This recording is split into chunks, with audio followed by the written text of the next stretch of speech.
Evening mga Bisaya at saka lahat ng hindi Bisaya. So, nag-comment kasi ako sa post na 'to ni Jonas. Parang hindi na naman kami nagkaintindihan. So, sabi niya, i kumbaga parang gusto niya tumingin parang gusto niya ng ano, para maintindihan yung sinasabi ko, hindi ko naman ma-edit yung photo niya kasi di ako maka-post ng photo sa ngayon kasi restricted yung account ko. So, um naisipan ko na lang na gumawa na lang ng short video tapos i-send ko na lang sa kanya yung link. I-post ko sa YouTube. Kasi di pa ako makapost ng photo or video sa sa Facebook. So anyway, so ito yung original na post niya. Sabi niya, ito yung original post niya. Paano kayo nag-analyze ng ganito na komplikadong traces ng heat proof? Saan kaya dyan ang critical area? So, nung tinignan ko yung post, sabi ko, sa isip ko na mahirap kasi mahirap mag-comment kung or mag kasi usually naman yung pag-layout kasi ng trusses marami kang puwedeng option diyan, maraming maraming gawin depende sa ano. So sabi ko, patingin nga ng roof framing plan mo para matingnan ko. Tapos ito yung sinend niya. So tiningnan ko yung ano, parang ano lang siya, hip and gable, may konting gable kasi ito, may ano diyan, may ano pa diyan, may gable pa diyan na ano. So ang ano, may maraming nagsabi or may isang nag-comment dun na puwede naman ang dreno niya is parang in-straight 'yan, ganyan. Sabi ko, "Hindi puwede kasi merong maliit dito na ano, hindi 'yan align. So hindi 'yan puwede na option na sing up." Bakit? Technically puwede naman pero hindi siya mahirap siya ano kasi nandito yung ano, yung hip. So, ang sabi ko sa dinescribe ko lang kasi di ko nga ako maka-post ng photo. Sabi ko, "Puwede kang maggawa ng dalawang grid truss." So, kung wood truss lang sana 'to, halimbawa wood truss dito, by the way, huwag kayong malilito dito sa ano, ito yung slope dito, papunta yan diyan, yung slope. Tapos ito, parang ganyan yan, yung slope. Yung sa huts ba baka nung umpisa nalilito din ako sa huts, eh. Pero ito naka-slope yan ganyan. Tapos ito naka-slope yan diyan, ganyan. So, ganyan yung slope ng roof. So, sabi ko, ang pwede mong option dyan para simple lang yung analysis is ano, um, maggawa ka ng dalawang girded truss. So, parang hindi, yung may nag-comment din, parang hindi din naintindihan kasi hindi nga ako maka-draw. So, ito ang ibig ko sabihin. So, dito, ito yung gagawin mong girder truss, dalawa. Paano pag gumawa ng straight line dito?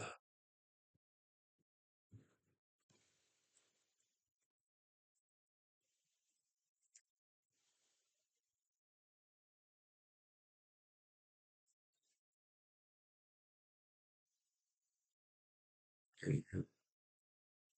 Tapos, dito din. So, yan yung pwede mong gawin na girder truss. Dalawang girder truss. Main na, ano, yan yung main support mo. Tapos, ito, pwede na to i-connect mo dyan. Oh, ang kulay. Ah,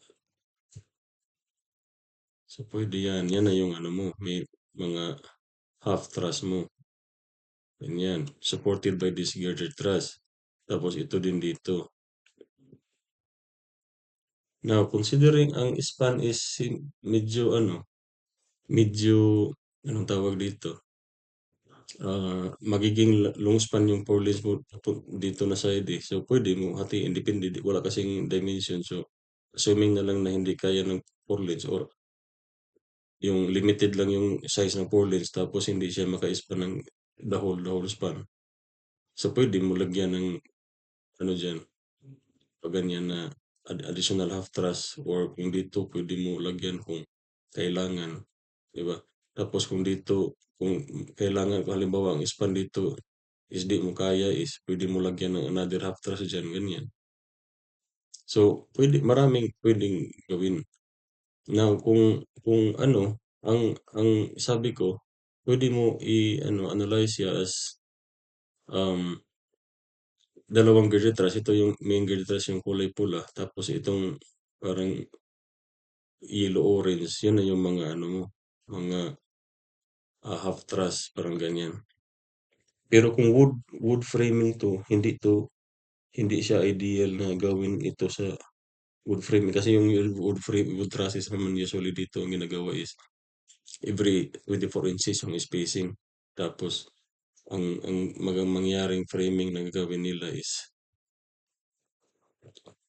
kung i-layout dito is ano, para na lang 'to sa mga nagbabalak na mag-outsourcing, yung binigyan ko ng plano. Ang usually na layout ng trusses dito is ganyan, meron siyang girder truss diyan. Halimbawa ganyan, may girder truss. Tapos itong mga trusses na 'to, pareha lang 'yan yung ano, direction. Iba-iba na lang yung slope. Kasi kaya naman 'yang gawin sa wood truss. Tapos dito, ang ano is, mayroon siyang half truss diyan, may half truss. Tapos ganyan na yung half truss niya, parang ganyan. So ganyan mag-layout ng trusses dito 'pag ano, 'pag wood truss. Kasi kaya lang sa atin naman 4 lanes naman, yung iba naman kasi yung framing system sa atin, so 4 lanes. So yung kanina dalawang girder truss na puwede ang ano, tapos okey na, wala na yun. Nag-post siya ulit at ito yung kung kung ito basahin na natin, sabi niya, "For a heat proof, it turns out na hindi nag-prevail ang main thrust para makuha ang most conservative reaction sa column or beams na pinagpatungan.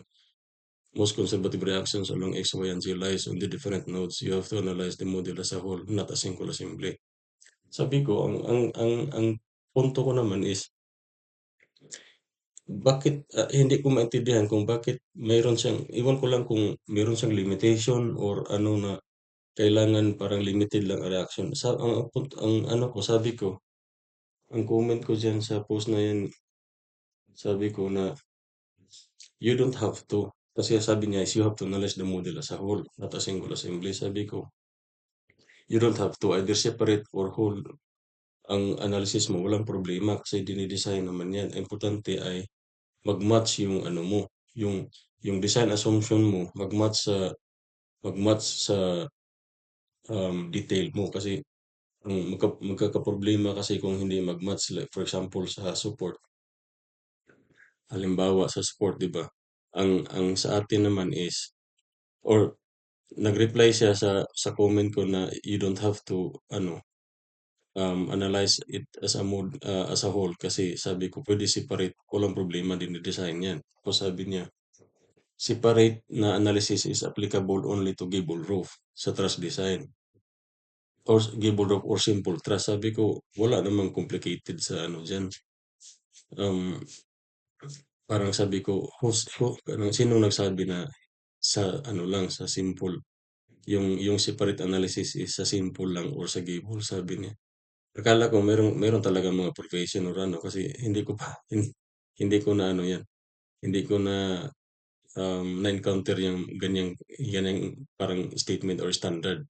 So sabi ko, who says na ano, um, kailangan ano lang sa gable roof lang or sa simple truss lang puwede ang separate analysis. Eh, ang sabi niya, um, siya daw sa analysis niya. Sabi ko, "Oh, walang problema kung 'yan ang design mo, diskarte mo 'yan, pero hindi ka puwede mag-generalize na sabihin na pang-ano lang, ang separate analysis para lang sa ano." Kasi kung kahit pa halimbawa girder truss dito, yung girder truss dito, maglagay ka ng girder truss tapos ang connection mo dito is pin 'yan, dito pin. Para lang naman 'yan na nirealize mo 'yan as separate, tapos ito separate, tapos i-apply mo diyan as pin load. unless dinesign mo siya parang yung kung ang analysis niya dito kasi sabi niya complicated daw. Ang nasa isip ko baka inanalyze niya 'yan as a space thrust. 'Yun bang parang as a whole talaga yung ginagamit ng mga yung malalaking mga canopy or mga stadium na parang space truss yung gamit.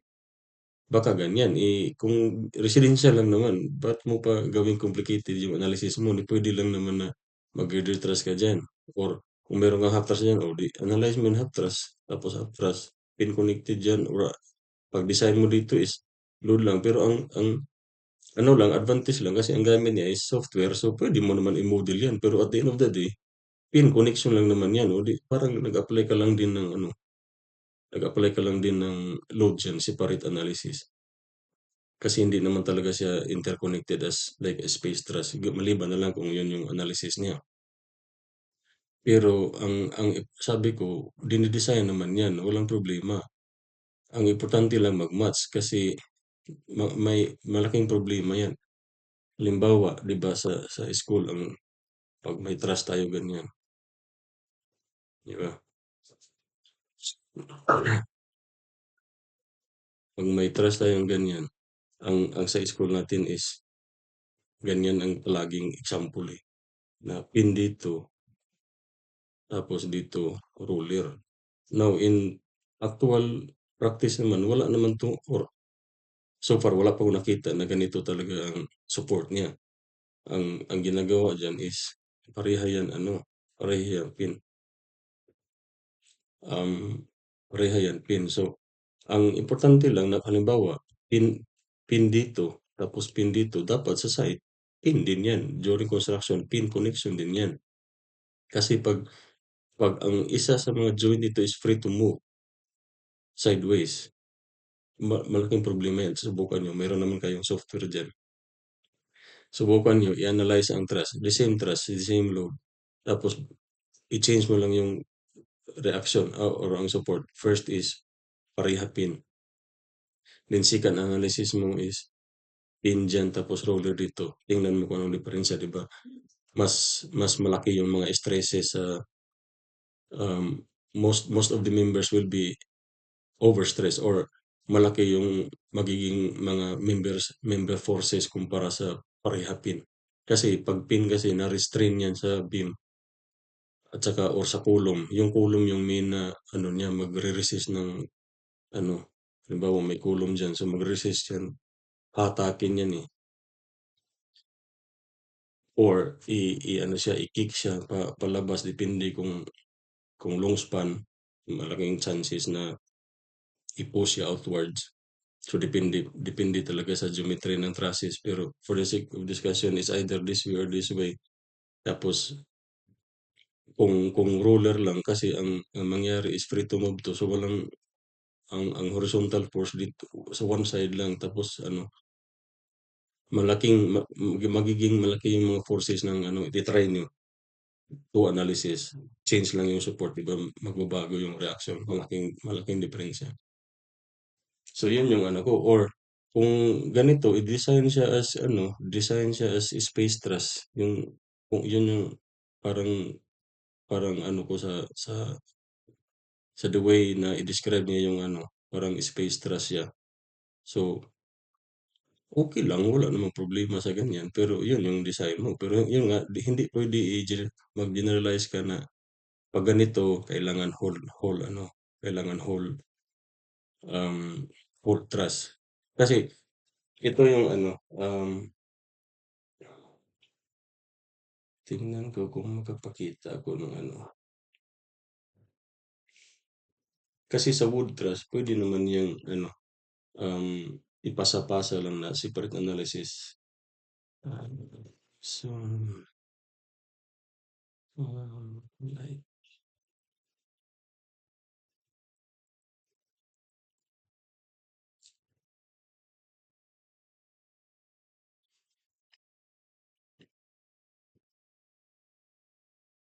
so,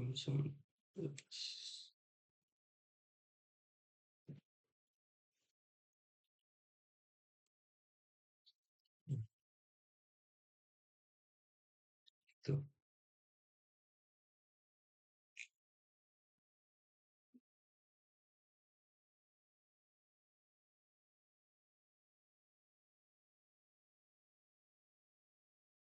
Teka muna,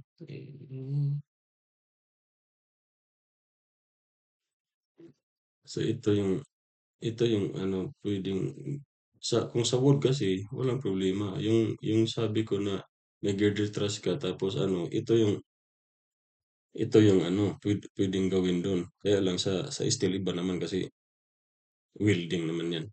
Kaya nga 'pag mag-layout ng trusses, kung usually kami iniiwasan namin 'to kasi itong connector na 'to special order 'yan. Tapos mahirap 'yan hanapin sa mga hardware dito. Mag-order ka pa niyan sa manufacturer mismo. Tapos depende pa 'yan, may rated load 'yan. So, depende kung ano yung reaction. Kaya nga sabi ko 'pag mga ganyan yung mga layout ng trusses, mga ganyan, ang ginagawa is girder truss lang dito tapos yung mono-truss diyan, tapos ito continuous lang. Ang ang kino-consider dito is yung maximum reaction. Kailangan na yung connector na gagamitin mo dito, yung reaction ng heat truss mo hindi lalagpas sa capacity ng hanger kasi magkaproblema ka sa availability ng hanger. Maliban na lang kung gagawa ka ng anong tawag dito, yung built up ba. So, maging problema pa 'yan. So, ganito yung ano, puwede naman ganito analysis na i-analyze mo yung isang truss, half truss, tapos ito separate, tapos ito yung isa separate din. Tapos ito yung girder truss. Then mag-analyze mo sa girder truss, i-apply siya as concentrated load diyan. Yung parang ganyan lang naman. Ang dito parang space truss yung which is wala namang problema kung 'yan yung design niya. Ang sa akin lang is hindi puwede i-generalize yung ano, gagawa ka ng generalization na sasabihin mo na ito kailangan i-model talaga. Puwede, okey lang naman kung ganyan yung statement pero sabihin mo na i-model 'pag ganito yung layout mo sa trusses kasi lalo na nung sinabi na ang separate truss is para lang sa gable or simple truss, wala namang hindi naman yan puwede na yun yung magiging generalization mo kasi like I said, puwede ka naman gagawa ng girder truss diyan. Gawa ka ng girder truss tapos separate ito, kung mayroong dito, edi separate 'yan. I-apply mo dito ngayon as concentrated load. So, depende 'yan kung ikaw ang engineer, gawan mo ng diskarte kung paano i-ano 'yan. Walang generalization kasi 'pag roof framing ang usapan, maraming puwedeng gawin diyan. Puwede nga gagawa ka ng instead na truss, puwede ka gagawa ng maglagay ka ng column diyan. O di tapos ang problema mo or column dito kung maaari. Halimbawa, puwede pala na maglagay ng column diyan, o di maglagay ka ng column tapos maglagay ka ng beam, o di meron ka ng individual trusses na supported by a beam or kung hindi puwede, o di halimbawa may beam ka puwede ka sa floor layout mo puwede ka pala maglagay ng column dito, o di maglagay ka ng beam or kung kaya ang span lagay ka ng dahol. Wala na maraming option 'yan. Ang ano lang is ang isip niya kasi is kumplikado daw. Sabi ko, ang ang trabaho natin is gawing simple yung mga complicated na mga ano, complicated things. We'll make it simple para madaling ano. Kasi 'pag problem ito walang problema sa design pero ang concern ko lang diyan is yung constructability. Paano yan i-assemble sa site or i-construct sa site. So, yun lang naman yung punto ko. Wala akong problema kung paano niya i-design. Ang akin lang is hindi puwedeng mag-generalize ka ng statement na ganyan or para lang sa simple truss or gable truss yung separate, hindi. Depende pa rin 'yan. So, I hope klaro na siguro or ewan ko. Anyway, sige i-post ko lang 'to sa ano, tapos i-share ko. Kasi 'di pa ako kasi na-discover ko kahapon yata or the other day na puwede pala mag-link lang, mag-post ka tapos samahan mo ng link. Hindi lang puwede picture. Tapos hindi rin ako puwede maka-post sa group. So, sa ano ko lang talaga. So, sasabihin ko na lang sa kanya na meron na akong ano, or try ko i-comment dun yung link. Sige, ba-bye.